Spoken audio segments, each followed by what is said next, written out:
김금돈의 썰치는 라디오 김금돈입니다. 구독, 좋아요, 사연 공유, 알림 설정으로 영상 제작에 힘을 보태주세요. 그럼 오늘의 사연 시작하겠습니다.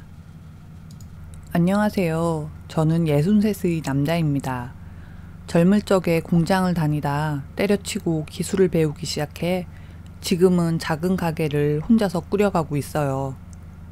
사람 인생엔 뭐든 때가 있다던데 그게 좋은 거든 나쁜 거든 전환점을 맞는 시기가 있나 봅니다. 저는 그 공장을 다니던 시기에 지옥을 다녀온 셈이거든요. 그때는 내 인생 망했구나 싶었는데 지나고 나니 지옥에서 벗어나기 위한 전환점이었다 생각이 들어요. 지금은 오히려 기술 덕에 일도 훨씬 편하고 돈도 제법 만지게 됐거든요. 그러고 보면 그 여우 같은 여자가 제 인생에 도움이 되기도 한 것 같습니다. 그 여자가 누구냐 하면 저와 같은 공장을 다니며 제 등에 빨대 꽂고 살던 아주 몹쓸 여자예요. 우리는 같은 공장을 다니며 서로 좋아 지내게 되었습니다. 솔직히 얘기하면 서로 좋아 지냈다기보다 제가 좋아서 쫓아다녔죠. 그때 공장에 다니던 제 또래의 사람들은 대부분 가진 것 없고 배운 것 없는 사람들이었어요. 물론 저나 그 여자도 없이 살고 배운 거 없는 건 마찬가지였죠. 하지만 그 여우가 남들과 다른 점이 하나 있었습니다. 외모는 그럭저럭 나쁘지 않은 정도인데 맨날 옆구리에 책을 끼고 다니는 거예요. 제가 2년 정도 공장에서 일하고 있을 때 신입으로 들어온 그 여자는 잠깐의 쉬는 시간이면 햇빛 아래 앉아서 책 읽는 걸 소일거리 삼던 여자입니다. 그 당시 저는 겨우 까막눈만 면한 신세라 틈만 나면 책을 읽는 그 여자가 무척 신기해 보였어요. 그러다 어느 날부터는 그 모습이 무척 예뻐 보이는 겁니다. 그래서 책 읽는 여자 옆에 멀찌감치 앉아서 지켜보다가 또 어떤 날은 콜라 한 병을 사다 줬죠. 시원하게 콜라 한 잔 해요. 감사합니다. 뭐 읽는 거예요? 그녀는 책 앞 표지를 저에게 들이밀더니 웃으며 말했어요. 인간 불평등 기원론이요. 그러면서 루소가 어쩌고 저쩌고 말을 하는데 무슨 말인지 하나도 들리지는 않고 치열이 삐뚤빼뚤한 이빨에 낀 고춧가루만 보이더군요. 저는 이빨에 낀 고춧가루를 뚫어져라 쳐다봤습니다. 솔직히 이제와 생각해보면 참 예쁜 구석이라고는 없는 그런 여자였어요. 좋게 봐야 나쁘지 않아 소리가 나올 정도의 외모였죠. 그런데 그때 저는 눈에 뭐가 씌어도 단단히 씌었는지 그녀 이빨에 떡하니 끼어있는 고춧가루도 미워 보이지 않았습니다. 여자의 이름은 춘진이었는데 처음에는 공장 사람들과 일부러 안 어울리나 했는데 그게 아니었는지 제가 다가가니 무척 좋아하더라고요. 그 후론 사람들과도 곧잘 어울리며 지내게 되었고 저 또한 춘진 씨와 가까워졌습니다. 어느 날인가는 서로 사는 모양새를 털어놓게 되었는데 다들 가난한 시절이었지만 춘진 씨의 형편은 그 중에서도 더욱 나쁘더군요. 어린 동생과 한 평도 안 되는 반지하 쪽방에서 살고 있다는데 쭉 들어보니 동생은 백수건달로 놀고 있고 춘진 씨 혼자 벌어 먹이는 것 같았습니다. 동생은 몇 살이에요? 이때 잠깐 그녀의 눈빛이 흔들렸지만 곧이어 18이라고 말하더군요. 그럼 고등학교 다니는 거예요? 그게 동생이 몸이 안 좋아서 집에서 쉬고 있어요. 그래요? 얼마나 안 좋은지 모르겠지만 앞으로를 생각하면 기술이라도 틈틈이 배워두는 게 좋을 텐데 걱정이네요. 제 딴엔 춘진 씨를 걱정해서 했던 말인데 뭐가 싫었는지 발끈하며 동생 일은 자기가 알아서 한다고 새침하게 말하더군요. 아마도 동생이 생각보다 많이 아픈 게 아닌가 싶었습니다. 그래서 그 다음엔 저도 딱히 춘진 씨의 사생활에 대해서 묻지 않았어요. 그런데 어느 날인가 또래의 공장 직원들과 술을 한 잔 걸치고 집으로 가는데 춘진 씨가 절 보고 덜컥 한다는 말이 자기를 집까지 데려다 달라는 게 아니겠습니까? 저도 계속 마음이 있던 터라 좋다고 했어요. 공장에서 걸어서 30분 거리에 살고 있던 춘진 씨를 제 자전거 뒤에 실어서 갔습니다. 춘진 씨는 뒷자리에 옆으로 앉아 제 옷깃을 슬쩍 잡더군요. 그렇게 잡으면 넘어질지도 몰라요. 그리고 일부러 저는 세차게 자전거 페달을 밟았습니다. 춘진 씨는 앞으로 기우뚱하더니 하는 수 없이 제 허리를 끌어안더군요. 쭉 오르막으로 올라 도착한 춘진 씨의 집은 달동네 꼭대기였습니다. 남자답게 끝까지 태우고 가고 싶었지만 중간도 못 가서 춘진 씨를 앉히고 끌고 가는 수밖에 도리가 없었어요. 저기 앞에서 세워주면 돼요. 달동네의 허름한 2층 집 앞에 자전거를 세우니 춘진 씨가 내려서 머뭇머뭇하더군요. 들어와서 냉수라도 한잔하고 가라고 하려나 싶어 저도 온다 간다 말없이 서 있었습니다. 그런데 그때 발 아래서 휘파람 소리가 들려왔어요. 뭔가 싶어서 보니 춘진 씨 발 아래로 작은 창이 하나 나 있는데 거기서 들려오는 소리였습니다. 그리곤 그림 좋다는 야유 섞인 놀림까지 들렸죠. 당장에라도 창문을 뜯던 뭘 하던 혼쭐을 내주고 싶었는데 춘진 씨의 다음 말에 화를 누를 수밖에 없었어요. 약속이 있다더니 집에 있었어? 보아하니 아프다던 춘진 씨의 동생이 휘파람을 불었나 보더군요. 안녕하세요. 첫 만남에 썩 좋은 상황은 아니었지만 화를 누르고 여자의 동생에게 먼저 인사를 했습니다. 그런데 안에서 킥거리는 웃음소리가 나더니 창문이 닫히는 거예요. 술도 먹었겠다 욱하는 성미가 기어오르는데 춘진 씨가 벌써부터 눈치를 챘는지 미안하다고 사과하며 그만 가보라고 하더라고요. 동생이 아직 어려서 장난이 심해요. 죄송해요. 오늘 데려다 주셔서 감사합니다. 조심히 가세요. 얼굴은 못 봤지만 하는 짓으론 제 누나와 닮은 꼴이라곤 전혀 없다 생각하고 발길을 돌렸습니다. 그런데 다음 날이 되어 뜻하지 않게 그녀의 동생을 볼 일이 생겼어요. 일을 마치고 공장을 나서는데 춘진 씨와 함께 멀끔한 젊은 남자가 서 있는 거였습니다. 기돌 씨, 제 동생이 어제 일 사과하고 싶다고 찾아왔네요. 근수야, 누나랑 같이 일하는 이기돌 씨야. 제 동생 근수예요. 안녕하세요. 근수라고 합니다. 안녕하세요. 이기석이라고 합니다. 기돌 씨 본명이 기석이에요? 저는 사람들이 하도 기돌아 불러서 기돌인 줄 알았어요. 어떡하죠? 벌써 기돌이라는 이름이 입에 딱 붙었는데. 다들 친해서 별명 부르는 거니까 춘진 씨도 편하게 불러주세요. 형님, 그러면 저도 기돌 형님이라고 해도 돼요? 전날 밤엔 휘파람이나 휙휙 불어대며 비아냥거리는 게 꼴보기 싫었는데 그날은 아주 예의 바르게 인사하는 모습이 나름 정감 가더라고요. 특히나 뽀얀 피부에 애기 같은 얼굴이 막내 동생 같아서 밉지 않았습니다. 속으론 누나와 얼굴이 바뀌었으면 서로 살아가는데 훨씬 도움이 됐을 텐데 싶었지만 춘진 씨가 괜히 자존심 상할지 모른다는 생각에 그런 소리는 일절 꺼내지 않았어요. 그 후 저는 춘진 씨와 더욱 가까운 사이가 되었습니다. 공장에선 우리 둘이 사귀는 사이라고 놀려댔죠. 저야 그 말에 괜히 기분이 좋았는데 춘진 씨는 좀 껄끄러운 건지 부끄러운 건지 아무튼 썩 내켜하지는 않는 것 같았습니다. 그런데도 저와 어울리는 걸 그만두진 않더군요. 저는 일 끝나면 춘진 씨를 태우고 그녀의 집까지 가서 근수와 함께 밥을 먹고 오는 날이 잦아졌어요. 저 혼자 자취방에 돌아가면 열무김치 국물에 국수 한 사발 말아먹는 게 전부였지만 춘진 씨 집에선 연탄불에 고등어라도 하나 구워서 상에 올리니 사람 사는 맛이 나서 좋았거든요. 물론 반찬거리는 매번 제가 샀습니다.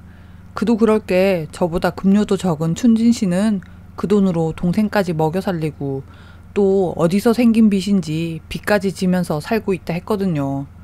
그래서 한 푼이라도 여유 있는 제가 이것저것 많이 샀습니다. 그런데 함께 있는 시간이 늘어날수록 춘진 씨에 대한 마음이 커져가는 만큼 근수의 태도가 영 못마땅한 날이 늘어갔어요. 저한테는 꼼짝없이 형님거리며 살랑거리는 놈이 제 누나한텐 툭하면 소리 지르고 성질대로 하더군요. 그리고 또 지켜보니 아프다던 놈이 담배나 뻑뻑 피워대고 소주도 나발로 부는 게 아니겠습니까? 보다 못해 제가 한 소리 하니 눈물까지 글썽이며 형님 말씀이 맞아요. 저도 이제 정신 차리고 살아야죠. 이렇게 짓거리더군요. 하지만 말뿐이지 허구한 날 집구석에서 뭘 하는지 일을 다니거나 학교를 다닐 마음은 없어 보였습니다. 하루는 근수 이놈이 제가 같이 오는 줄 모르고 먼저 들어선 제 누나한테 고함을 지르는 거예요. 아씨, 자고 있었는데 제발 좀 나 잘 땐 조용히 들어와. 기돌씨가 너 좋아하는 쇠고기 끊어왔어. 시원하게 쇠고기 묵국 끓여줄게. 제가 왔다는 말 때문인지 소고기를 끊어왔다는 말 때문인지 근수 이놈이 자리에서 벌떡 일어나더군요. 어우, 형님 오셨어요? 간밤에 뭘 했길래 이 시간까지 소처럼 자고 있냐? 에이, 아니죠.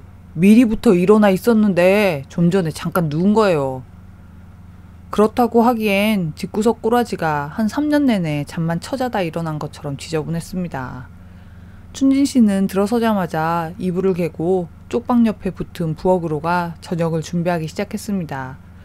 저는 춘진 씨를 도와 저녁을 하려다 근수 보란 듯이 방 청소를 시작했어요.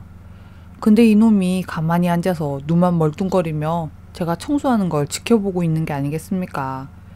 가르쳐야 아는구나 싶은 마음에 이불 털어와라, 재떨이 비워라, 빗질할 테니 걸레 찾아와라, 엉덩이 붙일 틈도 주지 않고 시켰습니다. 제 말에 근수는 딱히 싫은 소리 없이 척척 해나가더군요. 그런데 오히려 부엌에 나간 춘진 씨가 안전부절 못하였습니다. 기돌씨, 그거 밥 먹고 내가 할 테니까 근수랑 같이 앉아 쉬어요. 아무래도 지 동생 눈치를 보느라 그러는 것 같았어요. 아니에요. 근수랑 저랑 금방 끝낼게요. 그렇게 춘진 씨가 저녁하는 동안 제가 나서서 근수와 함께 집 청소를 말끔히 했습니다. 그런데 다음 날이 되어 춘진 씨가 출근을 안 한 거예요. 무슨 일인가 싶어 걱정은 되는데 전화도 없던 집이라 연락 한번 못 해보고 그날을 보냈어요.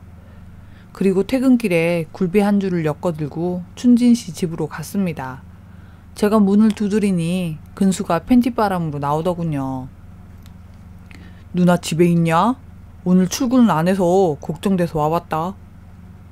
그런데 이놈이 제 말에 대답은 안 하고 제 손에 들린 굴비를 덥석 지더라고요. 오늘은 굴비 사왔어요? 이거 씨알도 굵어서 돈 꽤나 줬을 텐데. 형님은 우리 누나랑 같은 데서 일하면서도 급료가 더 되나 봐요. 이놈이 아무래도 지 누나가 월급을 속이는 건 아닌지 저한테 떠보는 것 같더군요. 그래서 일부러 제가 훨씬 많이 받는다고 하였습니다. 물론 제가 더 받는 건 맞지만 그래봤자 특별한 기술을 가지고 하는 일도 아닌데 얼마 더 받았겠어요. 그저 근수놈이 춘진 씨를 달달 볶겠다 싶어서 그렇게 말한 거죠. 그건 그렇고 누나 집에 없냐? 아침에 출근했죠. 못 봤어요? 아무튼 아직 퇴근 전이에요. 저 지금 나가봐야 돼서 형님 들어오라는 소리도 못하겠네. 딱 봐도 씻지도 않고 누워있던 꼴인데 나가야 된다고 거짓말을 술술하는 게 이상하더라고요. 제 생각엔 어디 여자라도 들여놔서 절 내쫓는다 싶었죠.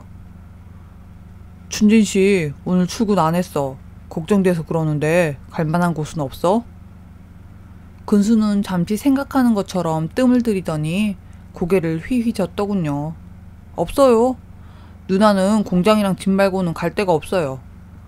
어디 사내놈이라도 만나러 갔나? 이러면서 지 혼자 키득거리는데 제 표정이 안 좋은 걸 보더니 웃음을 뚝 그치곤 이렇게 말하더군요. 농담이에요. 우리 누나 얼굴을 봐요. 남자가 어딨어. 형이나 되니까 우리 누나랑 어울려 주는 거죠. 알겠다 말하고 뒤돌아 가려는데 갑자기 부하가 치미는 겁니다. 근수야, 너 어디 딴 데 가서도 네 누나 그렇게 까내리냐? 내 앞에서 한 번만 더 그딴 소리 짓거리면 맞아 죽을 줄 알아라. 그렇게 으름장을 놓고 집으로 돌아갔어요.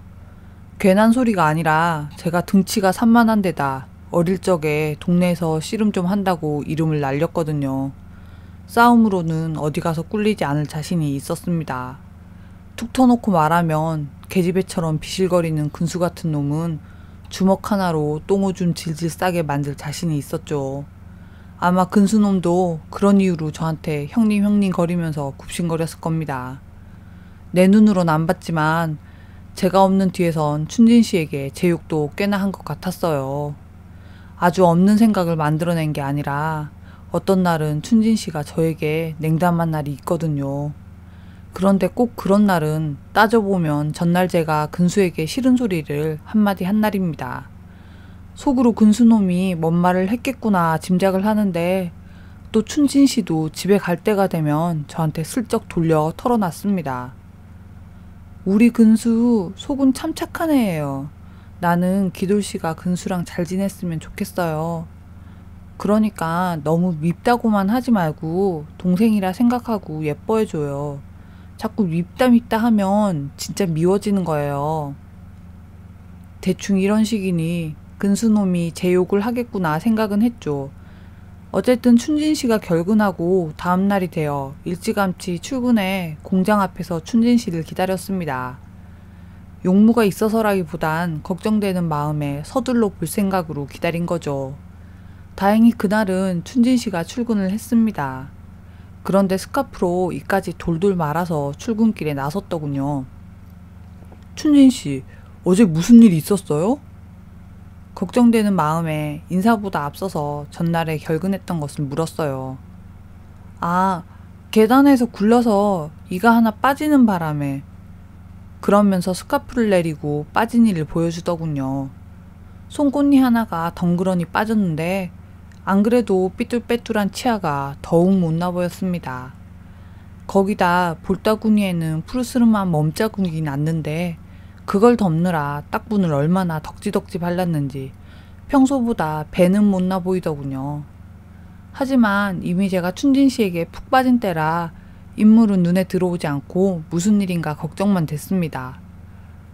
어디서 굴렀길래 근수는 모르는 거예요? 장보러 가다 굴렀어요. 열심히 말을 만들어내지만 어차피 전부 변명일 뿐이죠.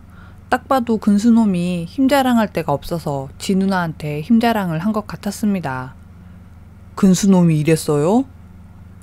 제 말에 춘진 씨는 당황한다 싶더니 금방 표정을 바꿔 성을 내기 시작했습니다. 기도 씨가 뭔데 내 동생 보고 놈이래요? 그리고 이거 진짜 계단에서 구른 거니까 허튼 소리 하지 마요. 저에게 있는 대로 성질을 부리는 춘진 씨를 보며 그 순간 제가 무슨 생각을 했는지 아십니까? 이 여자를 내가 지켜줘야겠구나. 이 여자와 결혼해야겠구나. 바로 그 순간에 저는 춘진 씨와 결혼을 다짐했습니다. 제가 원래 성질이 급해서 뭘 미루는 걸 잘 못해요. 저는 그 자리에서 춘진 씨에게 청혼했습니다. 춘진 씨, 저랑 결혼합시다. 제가 춘진 씨 배는 안 굵게 해줄게요. 그리고 다시는 계단에서 구르는 일도 없게 하겠습니다. 그런데 이 여자는 얼굴이 파리해지더니 생각할 시간을 달라고 하곤 그대로 공장으로 뛰어 들어가더군요. 제 생각엔 부끄러워서 그러나 보다 싶었습니다. 그런데 그날 저녁에 함께 집에 가려고 어슬렁어슬렁 춘진 씨 작업장으로 갔는데 언제 갔는지 벌써 내빼고 없더라고요. 워낙 성미가 급하다 보니 당장이라도 쫓아가서 대답을 듣고 싶었지만 그래도 일룬지 대사라는 결혼인데 충분히 생각할 시간을 주는 게 옳다고 여겨져 쫓아가고 싶은 걸 겨우 참았습니다. 그날 저녁엔 오만 가지 생각이 다 들더군요. 처음엔 당연히 제 청혼을 받아주겠지 싶었는데 혼자 누워 차분히 떠올리니 춘진 씨 표정이 영 좋지 않은 게 거절할 수도 있겠다 싶었습니다. 몇 년 만에 고민거리로 잠도 못 자고 새벽녘까지 뒤척이다 결국엔 뜬 눈으로 출근했어요. 그러고도 평소에 저와 달리 소심해져서 춘진 씨를 피해 다녔습니다. 쉬는 시간에 얼핏 보니 춘진 씨는 또 책을 보고 있더라고요. 근데 그 책이 처음 봤을 때 보던 책과 똑같고 읽은 페이지도 얼추 비슷한 것 같았습니다. 원체 어려운 책이라 책장이 쉽게 안 넘어가다 보다 생각했죠. 어쨌든 평소 같았으면 책 보는 춘진 씨를 멀리서라도 지켜보든 그게 아니면 콜라라도 한 병 사다가 내밀든 했겠지만 그날은 휙 둘러보고 저 멀리 떨어져 있었습니다. 퇴근 시간이 되어서도 제가 먼저 춘진 씨를 찾지 않고 슬그머니 빠져나가려 했죠. 그런데 춘진 씨가 제 작업장 앞에 떡하니 기다리고 있더군요. 오늘 하루 종일 안 보이던데 설마 어제 했던 말 물고 싶어서 저 피해 다닌 거예요? 춘진 씨는 빠진 이를 씩 드러내며 웃어 보였습니다. 나중에 돈 벌면 저 이빨 먼저 해넣어줘야지 생각이 들더군요. 제가 대답을 않고 쭈뻑거리니 춘진 씨가 먼저 좋다고 대답했어요. 순간 뭐가 좋다는 말인가 싶었습니다. 기도 씨랑 결혼하겠다고요. 춘진 씨의 말에 하늘이라도 날 것 같았어요. 그날부터 춘진 씨와 저는 공식적으로 결혼할 사이가 되었습니다. 그제야 속이 뚫리며 생각한 바를 실행해야겠다 싶었어요. 사실 제 속으로 결혼 승낙과 동시에 계획해둔 일이 따로 있었거든요. 그건 바로 근수놈의 근성을 뜯어고쳐 지 밥벌이라도 시키는 거였습니다. 하지만 춘진 씨가 계속해서 동생을 두둔하고 나선다면 도리가 없다 싶어 일부러 근수와 저만 함께하는 약속을 잡았어요. 이제 근수랑도 가족이 되는 건데 사내 둘이서 술이라도 한잔하면서 좀 친하게 지낼까 생각 중이에요. 춘진 씨 생각은 어때요? 제 속을 모르니 춘진 씨도 알겠다고 하더군요. 그렇게 저는 근수와 둘만 시간을 냈습니다. 일부러 읍내에 있는 고급 술집으로 데리고 갔어요. 좋은 거 먹으면서 좋게 좋게 타이를 생각이었죠. 제가 밖으로 도는 편이 아니라 술집도 어디가 좋은지 몰라서 동료들에게 물어물어 고급 술집을 알아뒀죠. 처음 가본 그 술집은 역시나 고급 술집이라 그런지 홀이라고 할 것도 없고 테이블은 전부 방 안에 있더군요. 근수와 제가 들어가니 나비 넥타이를 맨 사내놈 하나가 자리를 안내해 주었습니다. 형님, 생각보다 트윈분이네. 이제 우리도 얘기가 좀 통하겠어요. 이놈이 비싼 데 데려와서 저런 소리를 하나 했어요. 그런데 주문을 하고 커다란 룸에 앉아 있는데 옷을 걸친 건지 만 건지 구분도 안 가는 아가씨 너댓 명이 들어오는 겁니다. 놀라서 자리에서 벌떡 일어나며 잘못 들어왔다고 얘기를 해줬죠. 그랬더니 뒤들끼리 낄낄거리며 웃더군요. 알고 보니 고급 술집이라는 게 여자들이 술 한잔 따라주는 그런 곳이었습니다. 생각지도 못했던 일에 당황한 저와 달리 근수는 무척 익숙한 듯 아가씨들과 농담도 주고받고 아무렇지 않게 아가씨 무릎에 손도 올리고 하더군요. 저는 아무래도 춘진 씨 생각에 마음이 편하지도 않고 또 근수와 둘만 조용히 대화를 나누려 했던 계획도 제대로 되질 않아서 아가씨들에게 자리를 비켜달라 청했습니다. 저기 얘랑 둘이서 조용히 할 얘기가 있으니 아가씨들은 이만 나가보세요. 제 말이 분위기에 찬물을 끼얹었는지 아가씨들도 그렇고 근수도 입을 삐죽거렸어요. 하지만 완강하게 나가니 돈진 사람 말을 들을 수밖에 수가 있겠습니까? 줄줄이 앉아있던 아가씨들이 일어나 나가더군요. 방 안이 조용해지자 저는 근수에게 바로 본론을 꺼냈습니다. 네 누나랑 내가 결혼할 사이가 됐다는 건 들었냐? 근수도 알고 있는지 고개를 끄덕이더군요. 그래서 말인데 이제 우리도 한 가족이니 내가 너한테 충고 좀 해도 되겠냐? 당연하죠. 형님이랑 저랑 이제 어떤 사이인데 당연히 할 말 있으면 하셔야죠. 그래, 내 말 고깝게 듣지 말고 진짜 형이 하는 말이다 생각하고 받아들였으면 한다. 그러면서 저는 근수에게 학교를 가든 기술을 배우든 하라고 했어요. 사실 처음에 얘기를 꺼낼 때 이놈이 순순히 알겠다 하는 건 바라지도 않았습니다. 안 되면 어깃장을 부려서라도 단단히 일러둘 생각이었는데 웬일인지 냉큼 알겠다고 하더군요. 그런데 형님, 제가 뭘 배우고 싶어도 당장에 돈이 없어서 시작을 못해요. 누나한테도 뭐라도 배울 테니 돈 좀 달라고 몇 번이나 얘기를 했는데 매번 다음 달에 준다고 넘기네요. 보아하니 요놈이 저한테 돈 달란 소리를 돌려 하는 것 같은데 어쨌든 앞으로 평생 보고 살 놈인데 인간 만들어야겠다는 생각에 돈을 마련해주겠다 약속했어요. 나도 형편이 쏙 좋은 건 아니라서 많이는 못해주고 조만간 얼마라도 마련해줄 테니 너도 그간에 뭘 배우고 싶은지 차근차근 정리를 해라. 네, 안 그래도 이것저것 해보고 싶은 건 많았는데 앞으로를 생각해서 단단히 준비해야죠. 아, 그건 그렇고 형님은 우리 누나 어디가 좋아서 결혼까지 결심한 거예요?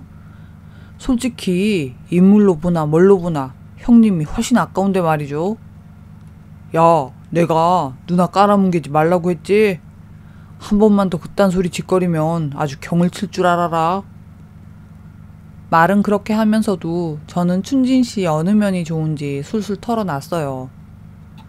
까막눈인 나랑은 달리 네 누나는 지적이잖아.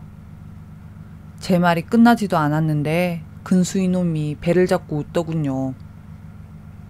우리 누나가 지적이라고? 형 무슨 소리예요? 우리 누나 완전 까막눈이에요. 지 이름도 쓸 줄 모르는데 혹시 옆구리에 끼고 다니는 그 책 때문에 그러는 거예요? 제 말이 뭐가 그리 웃긴지 근수놈은 지 누나 흉을 보면서 아주 좋다고 테이블까지 치면서 웃더군요. 저는 순간 춘진 씨한테 속았다는 생각도 들었지만 그보다는 놀릴 거리를 찾았다 싶어서 신나게 웃고 있는 근수에게 화가 났습니다. 그래도 좋은 자리에 괜히 성내기 싫어 꾹 눌러 참고 말했어요. 그만 웃어라. 네 누나가 무슨 생각이 있으니 그 어려운 책을 들여다보고 했겠지. 하지만 한번 웃음이 터진 근수놈은 신나서 짓거리기 시작했습니다. 생각은 개뿔. 그거 어디 학교 앞에서 주워서는 맨날 읽지도 못하는 거 남보기 좋다고 들고 다니는 거예요. 인간 불평등 어쩌고 얘기 안 해요? 그것도 나한테 읽어달래서 외운 거예요. 그만하라고. 너는 네 누나 웃음꼴 당하는 게 그렇게 좋으냐? 가족이면 감쌀 줄도 알아야지. 결국 성이 난 제가 자리에서 벌떡 일어나 이만 가자고 하니 이놈이 어영부영 일어나지는 않고 술이 남아서 아깝네 어쩌네 하는 거죠. 그럼 나 먼저 갈 테니 너는 그 술 나발 불고 오던지 알아서 해라. 형님이 계산하고 가시는 거예요? 끝까지 얌체처럼 누가 계산하냐 따지는데 아주 그 면상을 한 대만 치면 속이 시원하겠다는 생각이 들었습니다. 내가 산다고 했잖냐. 나 먼저 간다. 그리고는 계산을 끝내고 먼저 나왔어요. 집으로 갈까 하다가 근수 말이 계속 맴돌아 춘진 씨에게 들렀습니다. 춘진 씨, 자요? 제 발 아래 있는 지하방 창문에 얼굴을 대고 조용히 말했어요. 곧이어 창문이 드르륵 열리더군요. 벌써 왔어요? 근수는요? 술 더 먹고 오겠다 해서 두고 왔어요. 그나저나 할 말 있는데 저 좀 들어가도 될까요? 춘진 씨는 근수를 두고 왔다는 제 말에 표정이 영 좋질 않았습니다. 아무리 결혼할 사이래도 혼자 있는 집에 들이긴 좀 그러네요. 긴 말 아니면 거기서 끝내고 가세요. 듣고 보니 제가 너무 무례했다 싶어서 저는 작은 창문을 사이에 두고 춘진 씨와 이야기를 나누었습니다. 춘진 씨, 듣자 하니 글 읽을 줄 모른다면서요? 그게 뭐가 부끄럽다고 숨겼어요. 제 딴에는 위로를 하고 싶어 조심조심 말했는데 한참 조용히 있던 춘진 씨가 그만 가세요. 할 얘기 없어요. 이러곤 창을 닫아버리는 겁니다. 괜히 말했나 싶기도 하고 결혼할 사이에 감춰두면 나중에 독이 된다 싶은 마음도 들고 참 아느니 모르는 게 나을 뻔했다 싶더군요. 그런데 다음 날부턴 더한 일이 생겼습니다. 춘진 씨가 대놓고 절 피하기 시작한 거죠. 작업장에서 어쩌다 마주치면 아주 찬바람이 쌩 불게 돌아서 가버리길 반복하더군요. 마음이 많이 상했구나 싶어서 괜시리 말을 꺼냈다는 생각에 혼자서 자책도 했습니다. 거기다 공장 사람들도 우리가 결혼할 사이라는 걸 전부 아는 상태였는데 춘진 씨가 저러니 수근수근 말들이 많았어요. 저는 일이 끝나길 기다렸다 춘진 씨를 달래기 위해 춘진 씨의 작업장으로 갔습니다. 그런데 춘진 씨가 아까 1시간도 전에 먼저 퇴근했다는 게 아니겠어요? 아무래도 저를 피하기 위해 일부러 그러는구나 싶었죠. 이대로 일을 더 키우면 안 된다는 생각에 춘진 씨 집으로 향했어요. 춘진 씨, 제가 어젠 너무 생각 없이 굴었어요. 분명 방 창문에 불은 들어와 있는데 문을 두드려도 안에선 대답이 없었어요. 그래서 문 앞에 서서 저리 사과를 했습니다. 집안에 근수도 있는지 한참 둘이서 소근거리는 소리가 나더니 10분 정도 지나서야 빼꼼 문을 열어주더군요. 두 남매가 한데 서서 저를 노려보는데 죄 지은 기분이 절로 들었습니다. 그럼에도 속으로 군수 저놈은 지가 부추긴 일에 저리 도끼 눈을 하고 있나 싶어서 참 얄미웠어요. 전 진짜 기도씨 다시는 안 보려고 했어요. 근데 근수가 기도씨 좋은 분이라고 다시 한번 기회 주라고 해서 문 열어드린 거예요. 지금 와서 가만히 되짚어보면 누가 미안하고 누가 잘못한 일인지 알겠는데 그때는 둘이 서서 그 지랄을 하니 무조건 내가 잘못했다 하는 수밖에요. 그리고 군수놈이 뭘 어쨌든 뒤에서 저를 응원해 춘진 씨 마음을 돌려줬다니 그게 또 그 순간엔 그리 고마울 수 없었습니다. 아무튼 춘진 씨가 까막눈이란 건 더 따져볼 것도 없이 그렇게 덮고 지나갔습니다. 그날 화해 기념으로 급하게 전방에 가서 술도 사고 또 고기도 한근 끊어다 찌개도 끓이고 연탄불에 구워 저녁을 해먹었죠. 이제 슬슬 날도 잡고 해야 하는 거 아니에요? 그렇지. 나는 시골에 어른들이 좀 계셔서 일단 인사 먼저 드리고 계획을 잡는 게 순서가 아닌가 싶어. 춘진 씨는 따로 인사드릴 데 없어요? 없다고 고개를 절레절레 흔들더군요. 다시 한참 밥을 먹는데 근수가 이제 막 생각났다는 듯 형님 저번에 말했던 그거 마침 배우고 싶은 걸 결정했는데 돈은 언제쯤 될까요? 저는 배우고 싶은 일이 뭔지 배우는데 걸리는 기간은 어느 정도며 또 얼마가 드는지 자세히 따지고 들었습니다. 근수놈도 이제 진짜 정신을 차릴 요량인지 세워둔 계획을 차근차근 말하더군요. 차 정비 일을 해보고 싶다고 우선은 아는 사람에게 돈을 주고 쫓아다니며 배우기로 했다는 거예요. 그럼 공고를 들어가는 게 낫지 않니? 학교 들어가서 배워도 졸업하면 전부 처음부터 시작한다는데 뭘 굳이 3년씩 시간을 보내요. 그땐 워낙 기술 관련해서는 도제 시스템이 판을 치던 때라 그 말도 일리는 있더군요. 저는 다음 주 안에 돈을 마련해 주겠다 약속을 했습니다. 춘진 씨도 제가 근수와 대화하는 걸 이렇게 보더니 지 동생한테 잘해줘서인지 마음이 풀린 것 같아 보였어요. 아무튼 또 하나의 고비를 넘기고 저는 시골 부모님께 춘진 씨와 함께 들리겠다고 편지를 보냈습니다. 그 당시 제 고향 마을이 전화 있는 집이 어디 읍내까지 나가야 겨우 한두 곳 있어서 편지나 전보를 많이 이용했죠. 그렇게 고향의 소식을 전해두고 춘진 씨와 결혼에 대해서 이런저런 얘기를 했습니다. 그런데 제가 가진 게 아무것도 없어서 기도씨 집에서 반대하고 나서는 건 아닌가 걱정이 커요. 저도 가진 거 하나 없이 빈털털인데 뭐 어때요?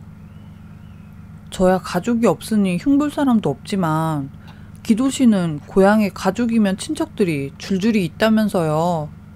혼수며 예물이며 제대로 못 챙겨가면 두고두고 흉볼 텐데 그걸 어쩌나 싶어요.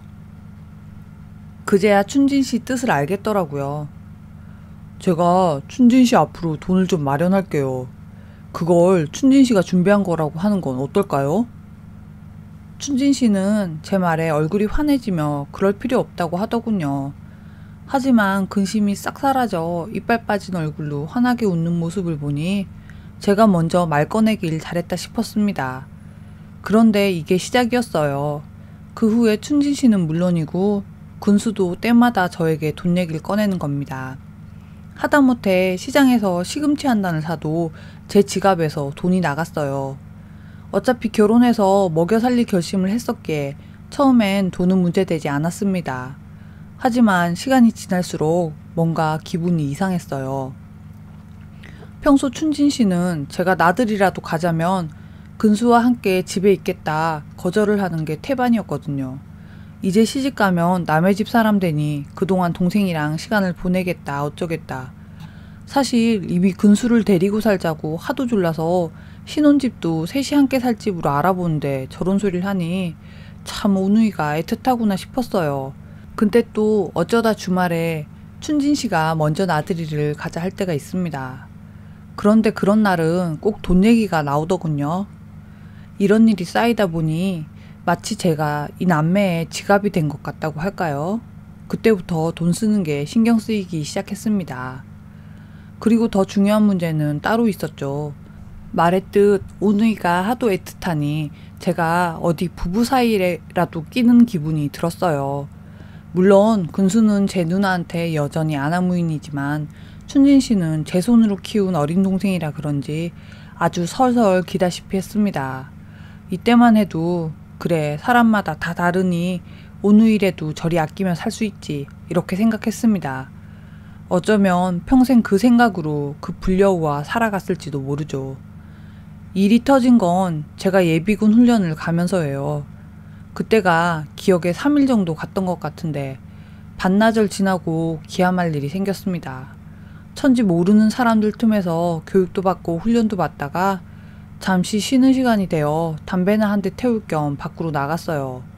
그런데 저쪽 옹기종기 모여있는 무리에서 익숙한 목소리가 들리는 겁니다. 단번에 근수 목소리라는 걸 알았죠. 하지만 18짜리 근수가 예비군에 올 리는 없으니 별일이다 생각하고 넘겼어요. 그런데 그날 숙소를 배정받고 내무반으로 들어갔는데 참내 근수 이놈이 앉아있는 게 아니겠습니까? 어찌나 놀랐는지 말도 안 나오더군요. 뭐 저만 놀랐겠습니까? 이 새끼도 꽤나 놀랐는지 두 눈을 동그랗게 뜨고 문으로 튀어나가려 하더군요. 저는 도망가려는 근수놈 뒷덜미를 잡고 앞으로 휙 돌렸습니다. 제가 글자만 겨우 읽는다지만 근수놈 성이 최가가 아니라 김가라는 건 한눈에 들어오더군요. 너 왜 네 누나랑 성이 다르냐? 제 말에 근수놈은 처음엔 아버지가 다르다고 하는 거예요. 네 놈은 태어나기도 전에 아버지가 돌아가셔서 얼굴도 모른다며? 그랬더니 이번엔 친척지간이랍니다. 7살에 어머니 돌아가시고 세상 천지 둘만 남았다 안 했냐? 저는 슬슬 열이 오르기 시작했어요. 처음엔 단순한 오해인가 싶어서 뒷덜미 잡고 겁주며 사실을 알아낼 요량이었는데 이놈이 미꾸라지처럼 빠져나갈 궁리를 해대는 거 보니 제가 생각한 것 이상의 일이 있구나 싶었죠. 제대로 말 안 하면 오늘 강냉이 다 털릴 줄 알아? 형님, 저 그게 아니라 이놈이 겁을 집어먹는다 싶더니 방 밖에서 사람 소리가 들리니 갑자기 소리를 꽥 지르는 게 아니겠어요. 갑작스런 고함에 사람들이 뛰어들어오니 이놈 절 보는 얼굴이 아주 기고만장하더군요. 좋은 말 할 때 이 손 놓으세요. 그래서 근수놈 소원대로 휙 던지다시피 놔주었습니다. 이놈이 바닥에 철퍼덕 엎어지고도 다른 사람들이 있으니 겁날 게 없는지 옷을 툭 털고 일어나 저를 안 입고게 노려보더군요. 난 친누나라고 한 적 없는데? 형님 혼자 착각해놓고 무슨 소리야? 비아냥거리는 근수놈 말투에 저는 눈깔이 뒤집혀 그놈을 번쩍 들어올렸습니다. 이놈은 사람들에게 죽는다고 살려달라 애원하고 구경하던 사람들도 저를 말리기 시작했죠. 하도 사람들이 말리니 또 한 번 놈을 놔줄 수밖에 없었습니다. 그런데 제 손에서 벗어나자 이놈은 새치어를 가만두지 못하고 또다시 놀리기 시작했어요. 남매도 아닌데 같이 살면 뭔 사이일 것 같아? 그걸 꼭 내 입으로 얘기해야 하나? 근데 어차피 그 여자 나한테 지각 같은 거니까 내 용돈이나 챙겨주고 형님이 가지쇼. 가끔 외로울 때 한 번씩 빌려주던지. 더 무슨 말이 필요하겠어요. 저는 누가 말리든 말든 놈을 패기 시작했습니다. 그런데 얼마나 팼을까요? 바닥을 보니 이놈이 똥오줌을 질질 싸놨더군요. 죽는다고 울며불며 소리치는데 구경꾼들도 그놈 말이 얼척없었는지 말리기보단 한마디씩 저를 거들어줬습니다. 형씨, 뭔 사정인지 저놈 짓거리는 거 들으니 딱 알겠네. 끌고 나가서 지도새도 모르게 파묻어 버려요. 마음 같아선 저도 그러고 싶었죠. 어쨌든 동공 풀려서 똥오줌 지린 놈을 더 때려서 뭐 하겠습니까. 그날부터 나머지 이틀을 그놈과 저는 지옥 한 데서 보내게 되었죠. 그놈은 때마다 제 주먹질에 지옥을 보내고 저는 그놈 얼굴을 볼 때마다 멍청하게 속은 것이 원통해 지옥에 살았죠. 훈련이 끝나고 나오는 날 그놈에게 말했습니다. 너 민증 내놔. 내 돈 다 갚을 때까지 내가 가지고 있는다. 그리고 도망갈 생각 절대 하지 마. 목숨 걸고 네 놈 쫓아갈 테니까. 요새 같으면 바로 경찰서로 끌고 갔겠지만 그때는 법보다 주먹이 앞서는 시절이었어요. 그놈에게 휘두른 제 주먹이 자랑스러운 건 아니지만 그런 놈은 주먹 맛을 배줘야 한다는 생각엔 예나 지금이나 변함없습니다. 아무튼 그놈도 똥오줌까지 지리며 두들겨 맞았으니 찍소리 못하고 알겠다 하더군요. 그리고 남은 건 춘진 씨였습니다. 차마 여자라 패지는 못하겠고 이걸 어쩌나 생각이 드는데 우선은 차후에 생각할 요량으로 제 집으로 갔어요.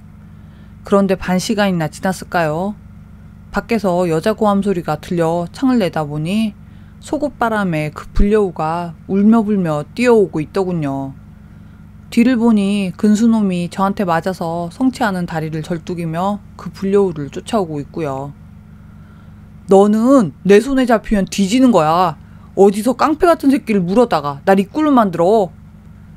근수놈이 뭐라고 소리치든 불려우는 대꾸도 않고 뛰는 것이 딱 봐도 절 방패 삼아서 이리로 도망오고 있는 것 같았어요.